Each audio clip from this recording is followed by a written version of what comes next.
this seminar has several different goals, and the reason why I decided to do a doctoral degree in organization leadership, specifically with an emphasis on finance, is because in the past 18 years, as I ministered through the various ministry assignments that I had, I've noticed that financial literacy and education is one of the most important aspects of a parishioner's life. Now, I'm not saying that we're irresponsible financially with that statement. I'm just saying that all of us are able to benefit a little bit more when it comes to financial education. How many of you have taken a course in finance at a college level? Okay? How many of you guys have taken a course at high school level? Okay, one person or two people out of, so basically 80% of you have not. And that includes me. I have not had a financial education course in college, nor in high school, nor in my graduate studies. None. Zip, nada.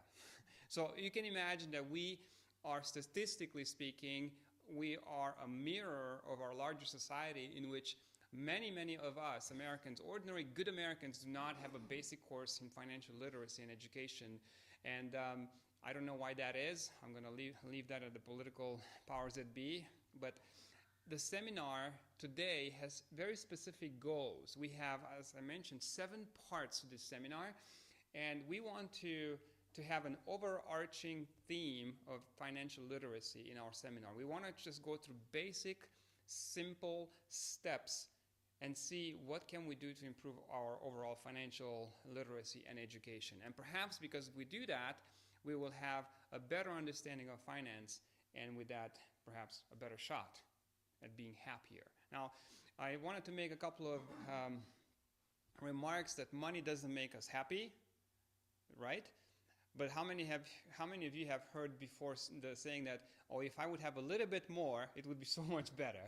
In fact, people have made studies, and they said that there was a point, a sweet spot, after which no matter how much money you would make, it doesn't matter, you're not going to be any happier. Would you take a guess of what that sweet spot was in that study? How much money would somebody need to make in order to be satisfied on average? What would be that number? You'd be not satisfied financially no matter how much you had. $1 million a year. Nope, that's a little bit high. Well, this study was mentioning, and I'll show you the book which has this study in it. It's called The Little Book of Wisdom, written by a young couple, and it says that $75,000 is the sweet spot. So if you make up to $75,000, and including $75,000, after that $75,000, you would not be any happier. So it doesn't make any difference if you make $1 million or $1 billion or $1 trillion, it's not going to make you happier from an emotional standpoint. So $75,000. How many of you guys make $75,000? None of us, right? Okay, you don't have to raise your hand. So basically, our goal is to have this overarching educational framework so we can have some goals, we can plan, and perhaps we can succeed in this endeavor. So what are some of our lecture series topics? The first step that we want to take in our study here is have a fair assessment and evaluation of where we are right now financially. Now, I'm not going to be going really deep in this because I don't want to make you feel uncomfortable or very comfortable. Everybody is at a different level and different stage in our financial walk. So it doesn't mean that if you haven't achieved a specific level that you're worse off than someone else emotionally or morally or intellectually or whatnot. It just means that you have a different background. It means that you have a different education, different variables. There's no wrong answer here unless you're X amount of $1 million in debt, right? Somebody once said, if you owe something to the bank, then the bank kind of owns you. But if you own several $1 million in debt, then you own the bank. So there's a little bit of a threshold there too. So the first step is to have an assessment and evaluation of where we are financially speaking. And of course, after we have that evaluation, which we'll go through it today, then we always have to have a plan. If you don't have a plan, you don't know where you're going to go, right? You have to know what's your goal, where you want to achieve, where you want to be in the future, because if not, you're kind of shooting in the dark. Somebody once said, if you aim for nothing, you're sure to achieve it. So there you go. And then step number 3, we're going to go start diving into the more concrete things of budgeting. And budgeting need not be a fearful word. I know that this is a little bit of a tug and pull on a lot of the couples and a lot of the people because it's not fun. Some people think about budgeting as a straitjacket, right? If I have a budget and if I put it down, then I'm not going to be able to spend freely, and that kind of limits my freedom. And then I'm American, and I just kind of want to live a little. If I don't live now, then when am I going to live? So I understand some of the misconceptions, the misnomers coming with budgeting, but trust me when I say that by the time we're going to go through this process, you'll see that budgeting is not really that bad. I can speak from personal experience. I'm an American citizen. I am an American by consumption standards. I have the same amount of credit cards as a typical American. I don't have debt, and that is because I've got out of it, but I'll show you how this has worked in my personal life and how it works in general. After step 4, we're going to go to the next step, which is debt servicing. Now, do you realize that debt is the pivotal turning point in any particular restructuring when it comes to financial behavior? Debt, as you will see later on, is the break or make moment in any new financial endeavor. If you cannot kind of deal with debt, then it's not going to be good. So we'll go to that a little more. And then, of course, we'll tackle a little bit of major purchases. And when I talk about major purchases, I'm thinking specifically about how to purchase a house. We're going to go to the variations of 15 years mortgages versus 30 years mortgages, the interest points, interest rates, credit scores, just a lot of different things like that. We'll go through it very minutiously. And then savings and investing, I kind of combined everything. I'm going to have a book coming out in about a year and a half from now. It's a 10-part series in that, and saving and investing is two separate categories there because there's so much mechanics to savings and investing that you can't kind of cover in 1 hour. It's almost impossible. So we kind of gloss over the surface of things right now so we can have a generalized financial literacy, but just I wanted to be fair with you and inform you that it's impossible to go through 1 hour through savings and investing. You barely can scratch the definitional surface of various things.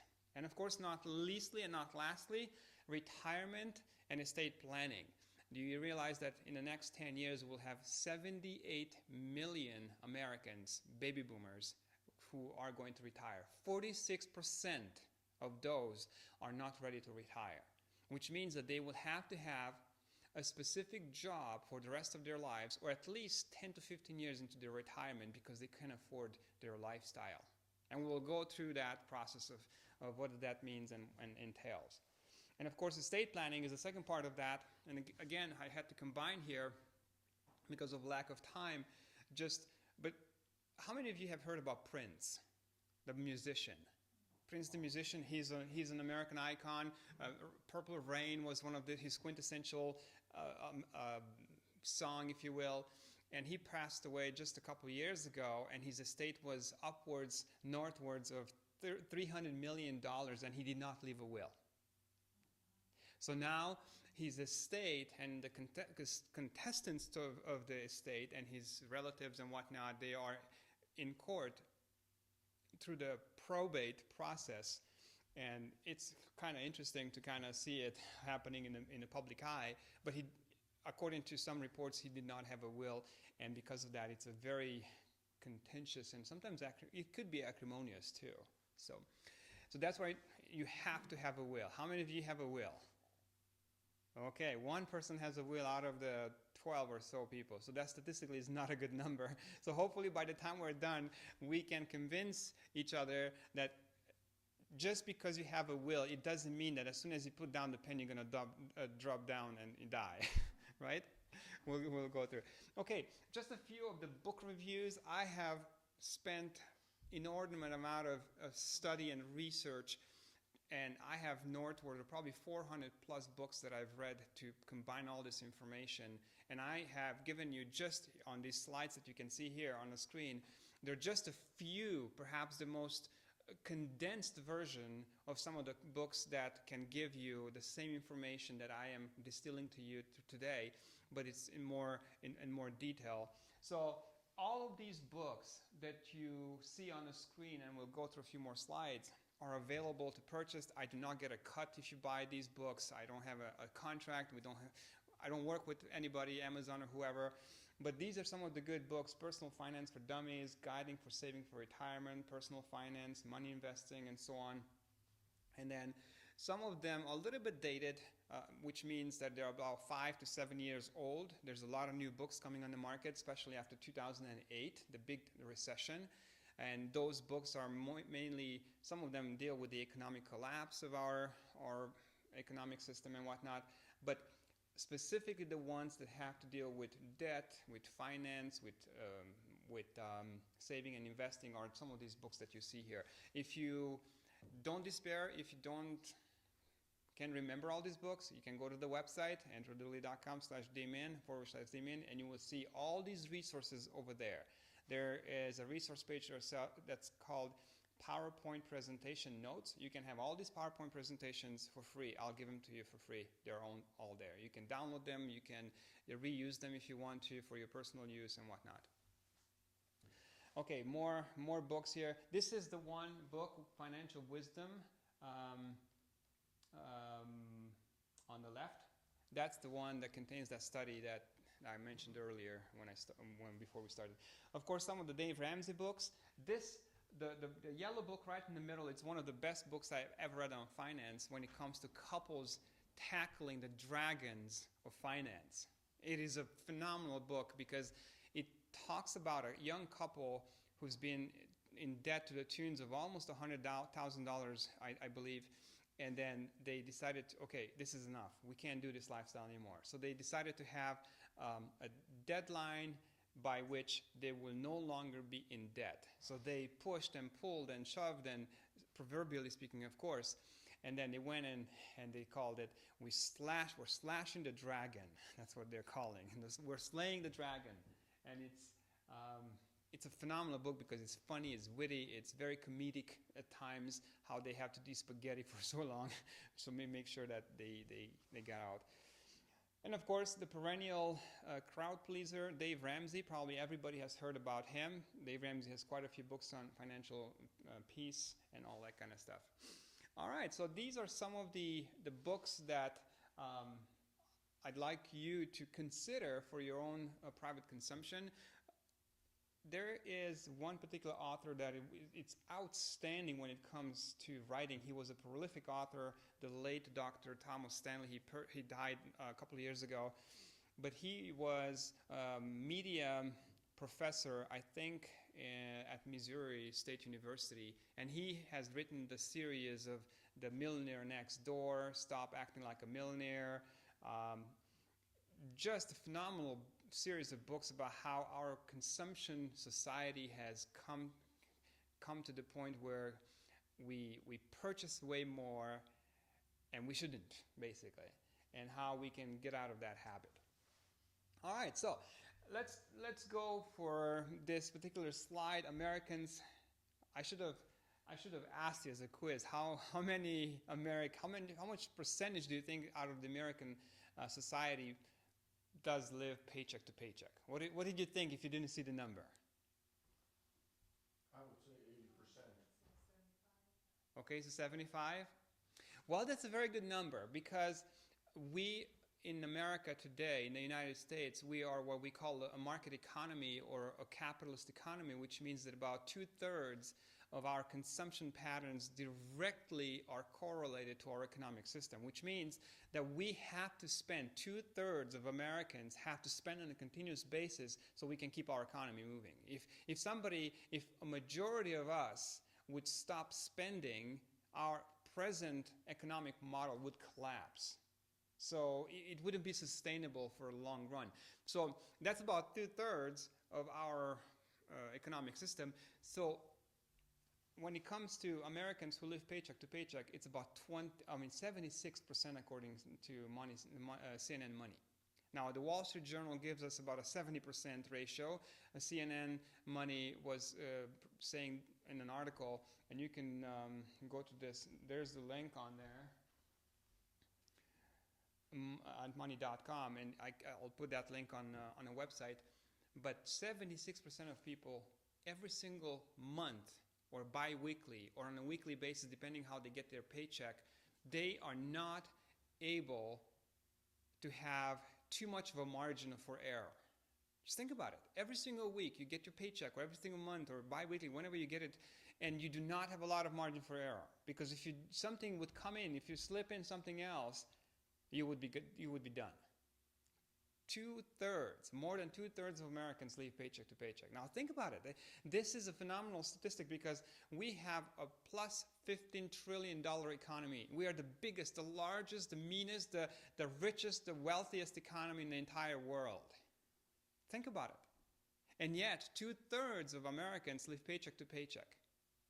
There are several statistics done by several major newspapers and organizations, and one of them was that a lot of Americans, at least 40% of us, are not able to cover $500 emergency spending.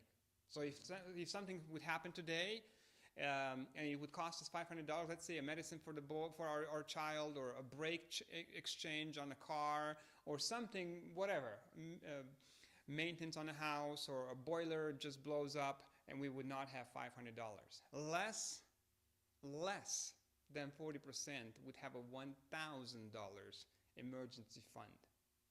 To think about it. It's mind-boggling, and this is not criticism, I'm just stating statistical facts, and this is not to make anybody feel guilty. This is our society. This is how we chose as a democracy to build up the basic blocks of our economic system. Okay? So there is a little bit of a political and environmental component to that also, and we're not going to make it political. We're just sticking with the basic economics of it. But the bottom line is, a lot of us do not have much room for error. Period. I mean, if you don't believe it, just go out there to the neighbor who, Americans don't talk about money, sex, and religion. They are ubiquitous. You just don't do it. I mean, you talk about anything else, but not those. But if you would be able to miraculously somehow to be a fly on the wall on many kitchen tables, you would see that a lot of people would struggle with these financial issues. Do I pay this bill in the detriment of the other? Or how many have read stories in which pensioners or people who have retired had to choose between medication or some other bills to be paid? I know personally one person who was telling me, I have a $2,800 bill for my particular medication and I can't pay it. I don't know what to do. And it's heart-wrenching. It's devastating that in the wealthiest nation on the planet, we're not able to have afforded the basic dignity of every one of us to be able to have a good retirement. So then what's it about? What can we do about this? Can we do something about it? Is it a political thing that we have to kind of write to our congressman and go ahead and change the system? Is it something that we personally can do? What do you think? Only us. It's only us? Okay. What about the rest of you? What do you think? I think so. Okay. Anybody else? Anybody else thinks it's a combination perhaps of the two? No. Okay. All right. So that's good. Do you have some opinions? You can interact. That's okay. I'm not a dragon. He was slayed in a few slides over. So the basic questions that we have to ask when we come to financial literacy and education is we don't have to have any sense of shame. This is the biggest issue that I had to deal with in my past because I come from a single-parent household where my personal story is I had a phenomenal woman for a mother who worked 3 different shifts to make sure that her 2 boys are well taken care of. So there's no problem with that. But the overarching sense in our familiar family environment was that she was never able to make it quite with everything, because there was one income. It's very well known in this country that women who are divorced or women who are single, they are always very close to the threshold of poverty. That is, doesn't always reflect on them poorly. It doesn't mean that they are slouts or slugs or some lazy bums or whatnot. It just, the economic system, unfortunately, it's stacked against women, and specifically women with children, with young children. So it's very personal to me to understand finance and to be able to help other people, because today the people who are most vulnerable in our society are women and children. After a divorce, it's very rarely that the man ends up in poverty. It is always the woman and the children, the dependents of that woman. And it's very disheartening, because it shouldn't be that way. We spend over $600 billion on military equipment every single year. Think about it. And again, I don't want to make it a political statement. I just wanted to compare the spending patterns, and with that, the priorities of our democracy today in our country, of how we can deal with this. We should deal with this, because the children are our foundation for the future. What kind of workforce are we going to think about having in the 21st century if we don't afford the basic educational tools so they can get a better education, so they can be able to compete in a very robotic and artificial intelligence-laden very near future, right? So how do we get to that point? Or when do we get point? Or where is that point? Or why am I in a particular predicament right now? I mean, this is a rhetorical question. So the first step is to assess and evaluate my present situation right now, right? How many of you have been in a situation, a position where you didn't really know where you were financially? I had peers like that when I was younger, when I was in college, in undergrad, and like any other college student, or most college students, we didn't think about anything but pizza and free t-shirts, right? That's what life was all about. And of course, there's a price for that. Now, I was a little more privileged in terms that because of my particular background, I come from a cash society, not a credit society. In the old country in Europe, we didn't have, growing up, so many credit cards and credit afforded to us or charged according to us, afforded to us. So because of that, I never particularly was very endeared to credit. So that cash society was to my benefit, but I have had friends in undergrad and later on in graduate school where one of my friends, who was a very good friend of mine, he went into debt to the tune of $150,000 between undergrad and graduate studies. Now think about that, $150,000, and that is a low, that is not a big deal. If you go into particular study categories such as medicine or law or something, the final bill for your education could be in the $200,000 to $300,000, and then you take the next couple of decades paying off that bill plus interest. The United States government, up to a few years ago, was charging about 9% interest on loans guaranteed by the government. Now think about that. Is a huge 9% interest over a span of 20 years. That's a huge amount of money. We'll see that in compounding interest elements later on in a different presentation. But right now, we need to know, where is our assessment and evaluation? Where are we right now? How much money do I make? Because the bottom line is, you have to start from somewhere.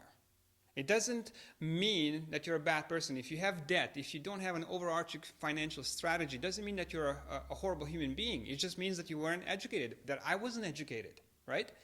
So this is the reason why it's so important we start finance with no sense of shame. Because when one or two people do not know how to handle finance, that is could be a potential personal problem. But when an overarching majority or a plurality of people have the same issue because there is no education or there is no literacy programs in place for an entire strata of society, that is not a personal problem anymore. That is a systemic issue that we should address at a political and economic level. So all I'm saying here is, sometimes, I'm not saying that the cards are stacked against you, but from a financial perspective, from an economic perspective, we have to change some of those systemic issues to be able to have a headwind. And I'll give you an example. If you have a certain job that pays minimum wage, even in Montana, for example, we live in Montana, average income is about $40,000 in Montana, or if you go to a different place, let's say New York or California, it's $100,000. I understand that there is differences in living standards and whatnot, but if you make minimum wage versus $20 or $30 per hour, do you think that the one who makes minimum wage will have a fair chance to fight No. for his economic subsistence? I don't think so. But let's say we say, well, why didn't he go to school? Well, okay, how do you pay for school if you have minimum wage? Today's education, on average, even at state level, would cost you in $12,000 to $15,000 per year. If you go to private education, it's going to cost between $40,000 to $60,000 a year. By the time you're done, you're in debt to the average tune of $200,000. You see, this is the systemic issues that we have to tackle, and I'm not advocating any particular model, let it be capitalism or socialism when it comes to education. I'm just saying that we need to have a not a partisan but a bipartisan idea where we can come together and talk about these issues. Otherwise, we'll lose the competitive edge that we have been so famous for the past couple hundred years. So where are we? How much money do we make? How much money we earn? Do we earn it from a services industry? Do we earn it from personal company? Like, for example, we have a company that we are running or whatnot. And how do we spend that money? The bottom line is that everybody has certain amount of money coming in.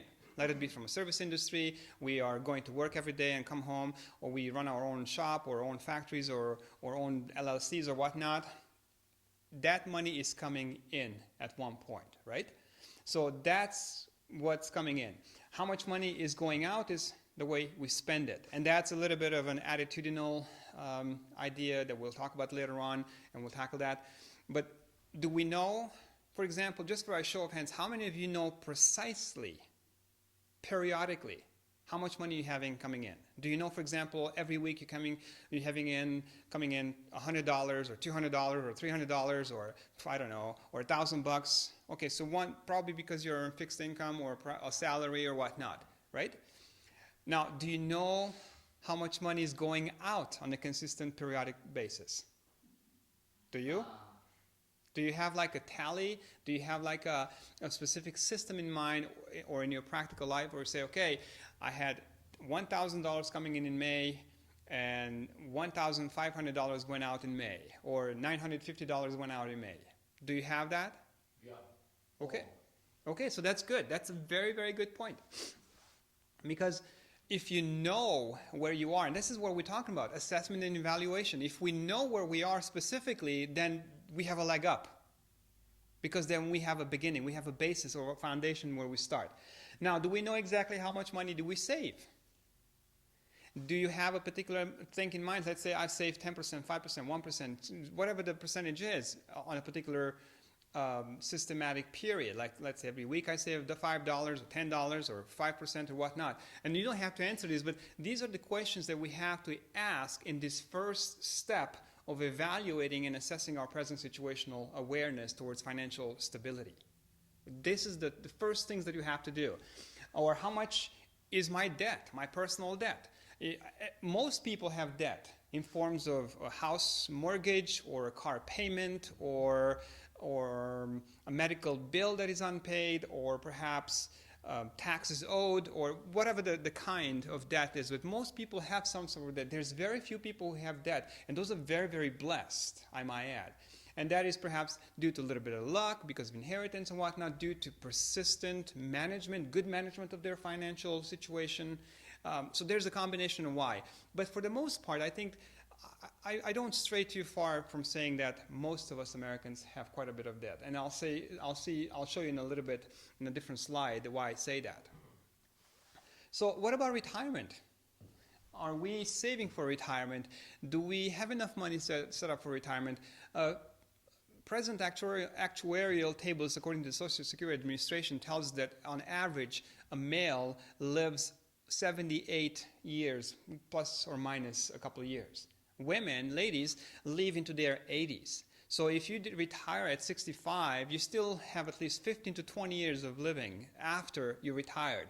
Your present income will not be good, sustainable. You will not make the same income in retirement as you make it today. That's right. And they say, studies and expert professionals are telling us that we have to kind of budget on 80% of our income, or 70% of our income, 70 to 80% of our income is going to come in retirement based on Social Security or savings or pensions or various means, 401ks, 403bs, and whatnot. So those are the incoming money sources, but only 80% ratio will you have based upon what you're earning today. So have you thought about, will you have enough? Or what if you have a debilitating disease of some sort? What if you have to have nursing home care? What if you have to have long-term care? Will you be able to take care of those things?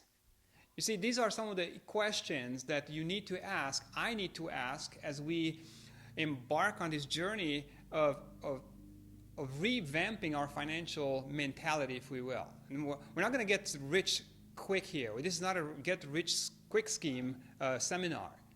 These are just some very thoughtful, very realistic, thought-provoking question and answer sessions based upon our present situational awareness and what the studies are telling us what we should do that we can do. So you've seen some of the questions. These are just sample questions. There's so many more to ask. What do we do next? What do you think? We have to make a plan, don't we?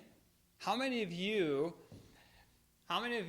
have a 5-year plan in terms of your finances, or 1-year plan, or a 3-year plan, or some sort of a plan that you say, okay, so I make this much here today, I have this much saved, I'm going to have this much for retirement, I'm saving this much for retirement, I'm going to have my house paid off by or before retirement, or some sort of a resemblance of planning. Do we? Okay, nobody. And that's okay. Or one? Okay, one person out of 2, 4, 6, 8, 9. This is not bad.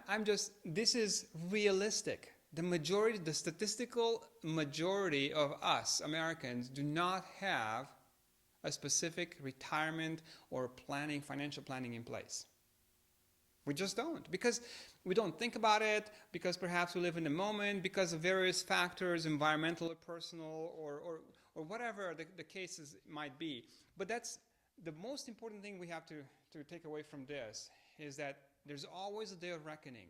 And I'm not saying that ominously. I'm just saying that there's always a pay date at some point, isn't it? You do something today and there's a price for it to pay. if I eat too much ice cream, boy, do I love McDonald's. I shouldn't say. I love 2 things from McDonald's. Their French fries and their frappe, what is it called? Frappe chocolate chip cookie, chocolate chip cookie frappe. It's very good. It's addictive, actually. But you see, if you do it every single day, you're going to have to pay a price on a treadmill. Right? There's nothing evil or dubious about it. The McDonald's Corporation doesn't have a plan to get you. Okay? They just offer a service. It's your choice if you get it or not, and you pay the price for it. Period. That's just the bottom line. Or the same thing with finance. If I spend more than I have, I'm not going to have a good retirement. I'm not going to have the resources to have my dignity intact at some point. Right? So it's a trade-off. If I don't have a plan today, what do I need to do? I need to make a plan. Because if not, I don't know about you, but I wouldn't be able to live consistently and peacefully without any stress if I wouldn't have a plan. Would you? I know some of us are very stressful about our jobs. Right? Just think about it.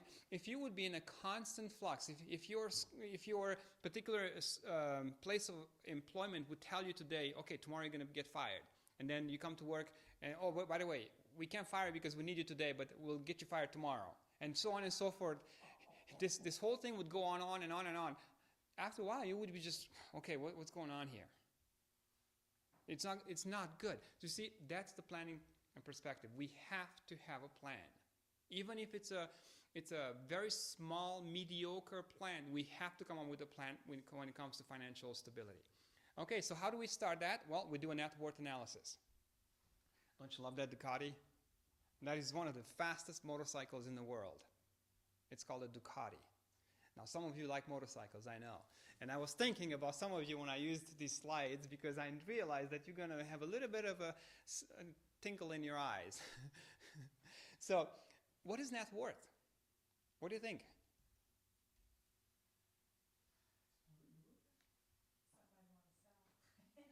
Something that you want to sell, okay. How many of you have played Monopoly, the quintessential American game? Oh, I love Monopoly. I used to be addicted when I was a kid to Monopoly. Now, net worth is nothing fancy. It's just a very interesting way of saying how much stuff you own and how much that stuff owns you. Okay? It's a little bit of a play on words, but that's the bottom line. So, what are assets? Assets are everything that you have clearly, unequivocally own. You paid for cash, it's yours. Okay, let's say you have a car, you don't have a title on it, I mean a note, I mean to a bank, right? You don't own anything to the bank on that car. That's yours, that's an asset. Hopefully it's a good asset. Okay, I'm saying good asset because usually cars are not a good asset. We'll get to that point when we get to the major purchases period of our presentation in a different on a different day. But asset could be real estate, right? Do you think that real estate, a house, could be an asset? Yeah. Oh yeah, especially if it's paid for. I mean, that's the value of that asset will go on, but we'll see that assets, even though it's not paid for, sometimes can be assets. But you have to be very careful because we had a big issue about this in 2006 and 2007 when the housing crisis burst, because everybody thought that our homes were guinea pig banks, or banks that we can cash out in forms of equity with via HELOCs, which means homes equity loans of credits, and then everybody cashed out and the market burst. So basically net worth is nothing else but your assets, everything that you own clear and free, minus the liabilities, anything that you do not own but still paying on it. And this is phenomenal because only here in America I was introduced to this idea that you can own something, I mean you can use something but you don't own them and you have to pay for it. It's just phenomenal. I mean, before I came to America in the 90s, we way back in Europe, as I said, it was a cash society, and if you own something, it's because you bought it cash. So most people, everybody owned their homes. There's no loans. There were no loans on homes because everybody owned it. Of course, there's generational homes, which means that several generations had to pay for it and whatnot, but that wasn't here.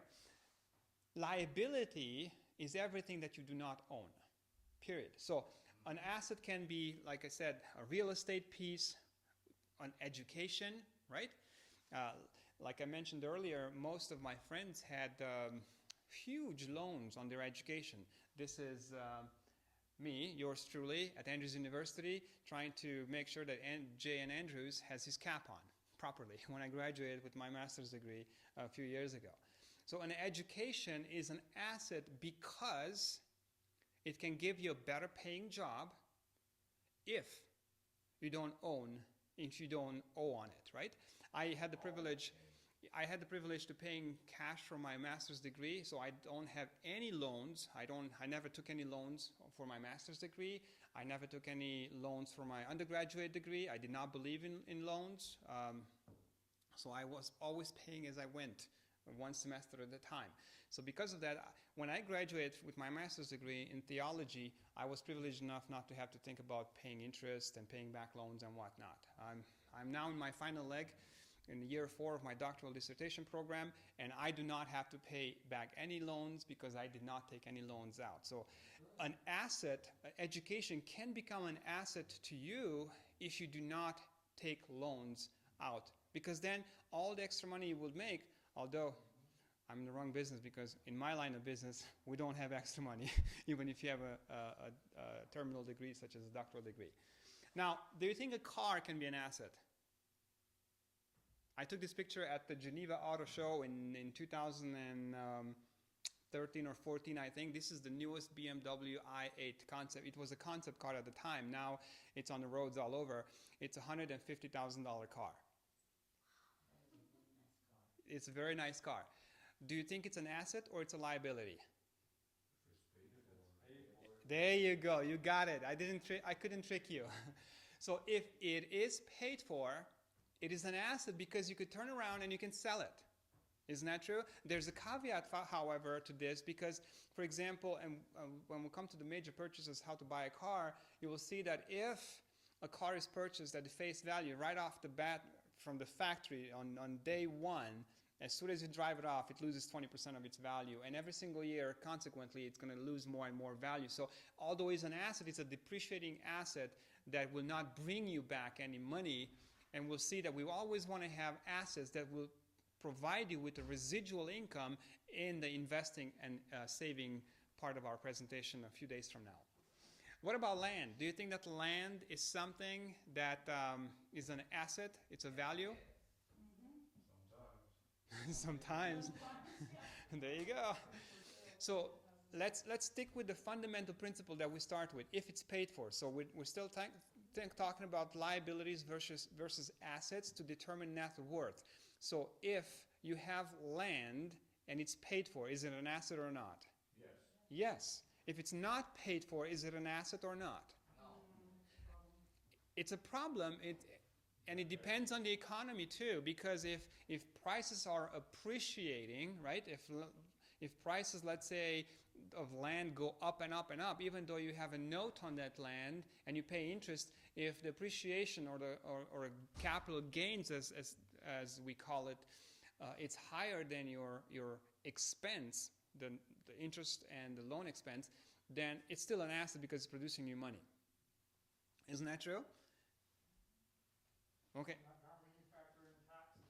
Okay, so that's why I'm saying that you have to kind of calculate a little bit to see if in a particular environment that is a depreciable or an appreciating asset. So it depends on a lot of different things. But these are just examples. For the most part, if you own land outright, it's always an asset. Because think about it. Is the earth growing bigger and bigger and bigger? No. Nope. It's the same. Not making any more of it. Yes. And what about population? Is the population going bigger and bigger and bigger? Yes. Oh yeah. We are told that in about 10 to 20 years, we're going to get to the 9 billion mark in terms of human existence on this planet. I mean, think about it. That's an overpopulation, and that's another political and economic issue, but we're not going to deal with that. What about a helicopter? Okay, this I had to put in. It's an asset Yes. if you own it. So basically, the idea is anything that you own and you don't have to pay for, that is an asset. Yeah. Okay? Now, for example, this is another car that I've taken a picture of down in Geneva, in Switzerland. For example, if you have $100,000 in assets, but you have 100,010 or 110,000 in liabilities, what is your net worth? Minus 10,000. Minus 10,000. So if you have insurance, boy oh boy, your insurance value is better than your net worth, isn't it? So this is basically how net worth works. It's very simple. It's nothing complicated to it, but you have to go to the mental process of understanding and going through it so you can start paying attention to it. And I know that this is not new information. It's just so calcified in our mental compartments that we don't think about it too much. When was it the last time that you thought about net worth? Any of you? Today? Okay. Okay, except you are a smart cookie. Except today, when was it the last time? Your last course. 2015. Okay, 2015, sure enough. That's good. So now don't be vocal and public about it, but just kind of make a quick mental exercise in your brain. Add up just roughly house, car, savings, land, whatever. Just kind of add it up in your mind and come up with a number. And kind of, is it a negative number? or is it a positive number in terms of net worth? And you don't have to be public about this, but just kind of think about it, because this will make you think a little bit. Sometimes it will depress us. Sometimes it will say, oh yeah, I'm pretty good. Sometimes it makes us angry. Sometimes it makes us emotional, and that's a good thing. Dave Ramsey sometimes says that he gets these phone calls from different people and say, hey, I'm in debt to the tune of X amount of dollars and whatnot. And the way they talk on the phone on the radio program with him, he says, oh, I kind of know, okay, oh, you're not going to make it. You're not going to make it. Oh, you're going to make it. You're not going to make it. And then they ask, well, what do you mean by that?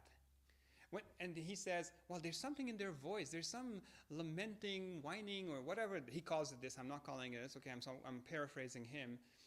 There's something, when you make the numbers, or when you run the numbers in your mind, and you see your negative worth or positive worth, especially if it's a negative, if you are a certain type, that just kind of energizes you. They say, oh man, I'm calcified. Man, I have to get up and I have to go and shoot something and drag it into the cave and start eating it, right?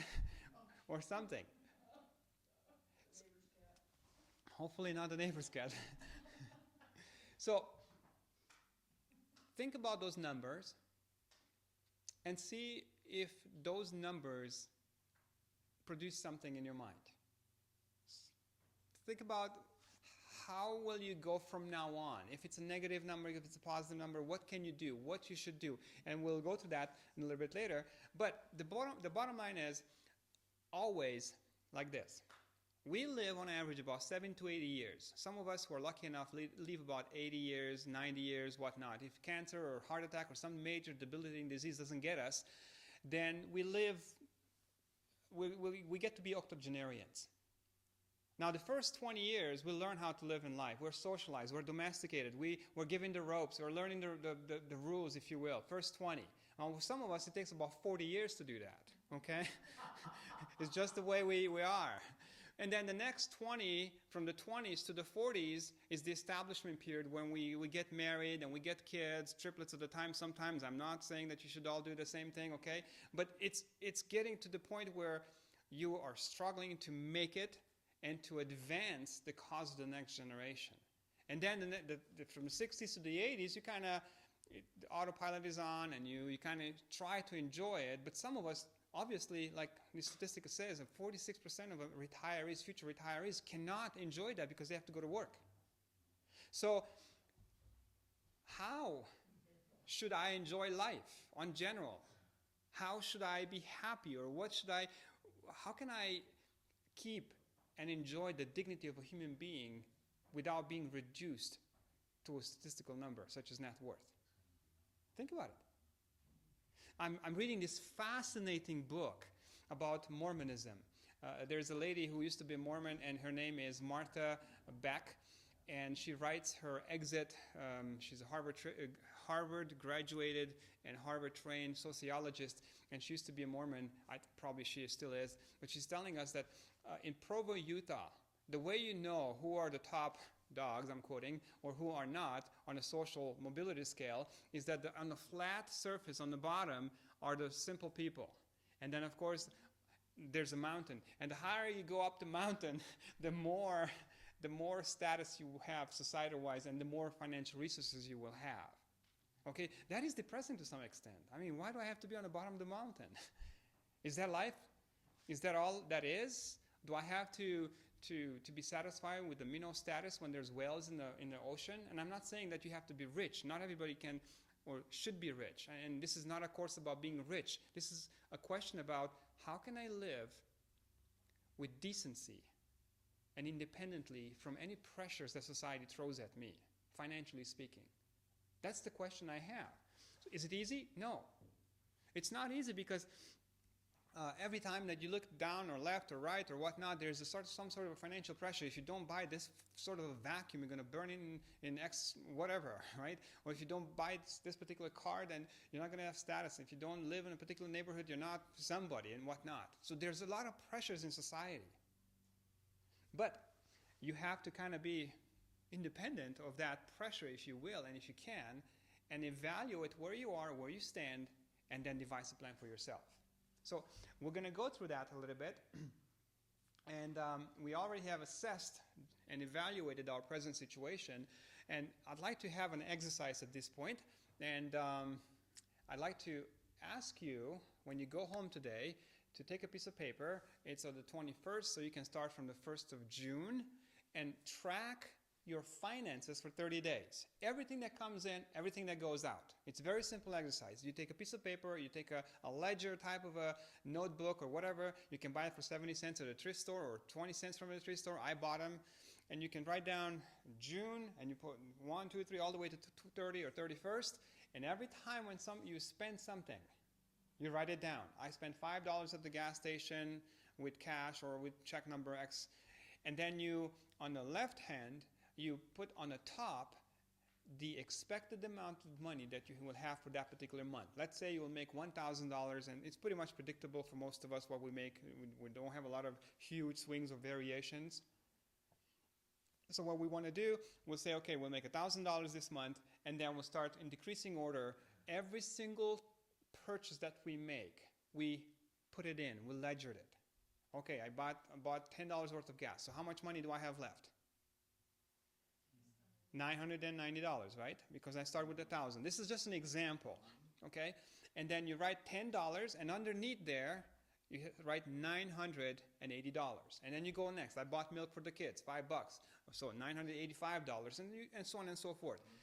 You track everything. You track the cash, you track the credit card, you track everything that you spend that goes through your hand. And the reason why this is a very, very important exercise is because by the end of the month, you will see exactly a very accurate picture of what you earn and what you spend, and the deficit or the surplus of your financial situation.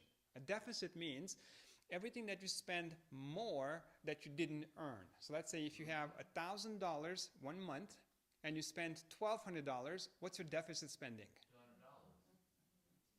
$200. Now, a surplus is the opposite of a deficit. If you earn $1,000 but you spend $900, what's your surplus? 100. It's very simple. You guys know all this kind of stuff.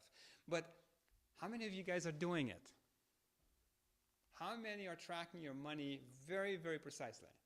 Where does it go, and what do you buy it with? So if I would have to ask you today, and I'm not going to ask you, just it's a rhetorical question. If I would ask you, do you know exactly what were your last X amount of purchases and how much did you spend for it? Would you know? So you balance your checkbook. So that's very rudimentary and very basic way of tracking your finance. But if I ask you how many people do their balance their checkbooks, how many would say you balance your checkbooks? 1, 2, 3, 4. So not everybody. Statistically, we don't always do balance our checkbooks. Dave Ramsey says that if you don't, studies have shown that if you don't do it the first day, and especially after 3 days, you will never do it. You kind of forget. I mean, that particular purchase, let's say you make a purchase and you don't put it in, I'll put it in later, and then you forget, and after 3 days, you're not going to put that particular thing in anymore. That happened? Okay, there you go. I'll tell you a very secret ingredient for a profit-making machine. And this is not devious again. Banks are not devious. Banks are not evil. Banks are not bad because they do it. It's just the way they do business. There's a little known secret that's called overdraft protection. Have you heard about it? Yes. Overdraft protection is a simple way to make more profit for the bank. And the bank is extending a service to you. They cover your back end because let's say you spend X amount of money you don't have in the bank, but the purchase still goes through at the grocery store, so you're not going to have a declined card, checking or whatever bank card. So they loan you effectively that money, and then they charge you a fee for that. It's no different than when you borrow on a credit card. It's just your local bank does this instead of a global conglomerate. So you go to the bank and they say, wait a second, there's a $30 fee because you didn't have enough money, and there's another $30 fee because you overdrew your account. So that's $60 for $2.46. Oh, yeah. Now think about that. Sounds fair. Sounds fair. Okay. I want to in my bank. But it's almost unconscionable. I'm not blaming the bank. I'm just saying the math is almost exhausting when you think about, on average, millions of dollars are made by banks every single quarter. It's one of their biggest profit centers, the overdraft protection fee. And the reason being, people don't track their expenses. People do not balance their checkbooks. If we would do that very simple thing of tracking our finance, tracking our balanced books, or balance our checkbooks, we would not pay that fee. I know that for a fact. I know I have encountered situations in the past where people were paying an inordinate amount of money in fees to the bank because they didn't pay attention. Now, this doesn't make them bad people. Please don't understand me wrong here. It doesn't mean that you are evil or bad or lazy or whatnot, or not even not smart. It's just sometimes carelessness comes in. Sometimes life comes in. Sometimes you rush and you don't do right away something and you forget, and then there you go. Life is there and slaps you. There you go. So when 76% of Americans live paycheck to paycheck, you don't have that room for error. You don't have that extra $60 or $80 or $90 to pay to the bank every month just because you're not careful. I mean, you shouldn't. If you take that $60, let's assume that you have $60 that you pay a month, and trust you me, there's lots of people who do that on a monthly basis. If you take that $60 and put it in a bank account and you compound it with compound interest over a span of 20 years, you will have a huge nest egg over X amount of years. And we'll get to that when we get to the investing portion of our presentation. So,